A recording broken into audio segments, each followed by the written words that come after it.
चिमुकलीला न्याय, चिमुकलीला न्याय,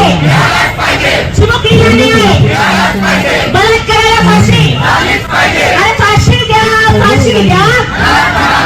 त्या छोट्या चिमुकलीवर जो अत्याचार झालेला आहे नसरापूरच्या ठिकाणी, हा जो बलात्कार त्या नालायक माणसाने केलेला आहे त्याला फाशी व्हावी असं सगळ्यांच्या मनात आहे. प्रत्येकाला असं वाटतं की या माणसाला जर माझ्या ताब्यात दिलं तर मी त्याला स्वतः ठेचून मारेन, अशी प्रत्येकाची संतप्त प्रतिक्रिया सगळ्यांच्या मनामध्ये आहे. ही एक आपल्या समोर आलेली घटना, अशा अनेक घटना यापूर्वी पण घडलेल्या आहेत. या सर्व घटनांचा मागोवा घेतला तर समाजामध्ये अशा प्रवृत्तींना ठेचून काढण्यासाठी आपण प्रत्येकाने प्रयत्न केले पाहिजेत असं मला वाटतं. या छत्रपती शिवाजी महाराजांच्या महाराष्ट्रामध्ये महिला सुरक्षित नाहीत अशा प्रकारचं एक वातावरण सगळीकडे निर्माण झालेलं आहे. आणि या वातावरणामध्ये सर्व महिलांना असुरक्षितता वाटते. आपलं मूल, आपली मुलगी, आपली बायको, आपली बहीण, आपली आई या ठिकाणी वय न बघता छोट्या बाळापासून ते म्हाताऱ्या माणसापर्यंत अशा घटना घडत चाललेल्या आहेत.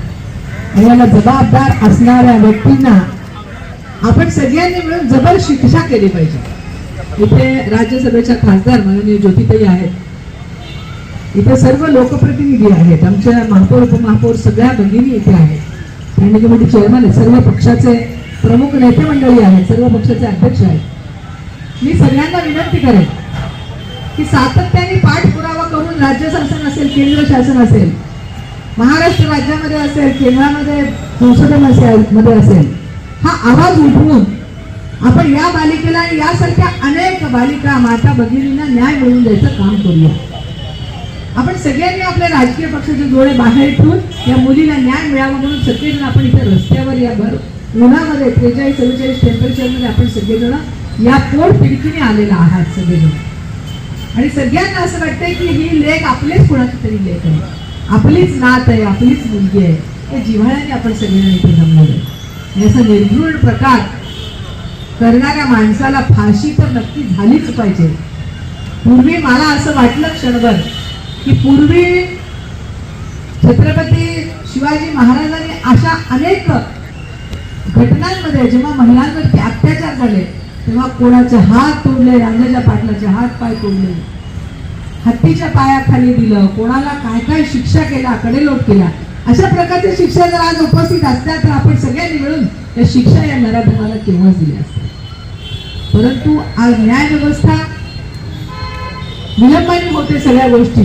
त्यामुळे माझी सगळ्या लोकप्रतिनिधींना आणि अध्यक्षांना विनंती आहे की आपण सगळे मिळून राज्याकडे आणि केंद्राकडे याचा पाठपुरावा करू आणि लवकरात लवकर फास्ट ट्रॅक कोर्टामध्ये अशा प्रकारच्या केसेस, ही नसरापूरची एक घटना आता आपल्या डोळ्यासमोर, अशा अनेक घटना या पूर्वी पण झालेल्या आहेत. या सगळ्या घटना ज्या आहेत, सगळ्या केसेस ज्या आहेत त्या लवकरात लवकर निकाली काढून दोषी ही घटना झाल्यापासून ह्या नराधम कोणत्याही समाजाचा असो, अशा घटना कोणताही समाज बघून किंवा कोणत्याही प्रकारच्या असं घडत नसतात.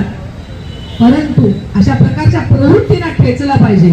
ही प्रवृत्ती जी आहे समाजातली नष्ट झाली पाहिजे. आणि आपल्या सोलापुरात पण अशा प्रकारच्या वेगवेगळ्या ठिकाणी वेगवेगळ्या घटना घडत आहेत. तर त्याला आळा घालण्यासाठी आपण सगळेजण लोकप्रतिनिधी म्हणून आपल्या राजकीय वाहना बाजूला ठेवून एका प्लॅटफॉर्मवर येऊन एक सगळ्यांनी एकदिलाने एकजुटीने अशा घटनांचा निषेध करणं.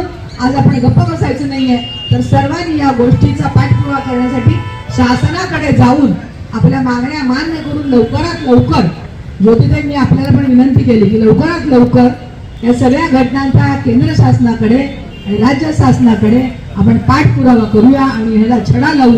या नराधमाला लवकरात लवकर या आणि ह्याच्यासारख्या अनेक ज्या केसेस पेंडिंग आहेत त्यामध्ये पण आपण पाठपुरावा करूया. अशा प्रकारचं सगळ्यांना आपण विश्वास देऊया. आज आपण सगळेजण इथे जमलात, सगळेजण आलात.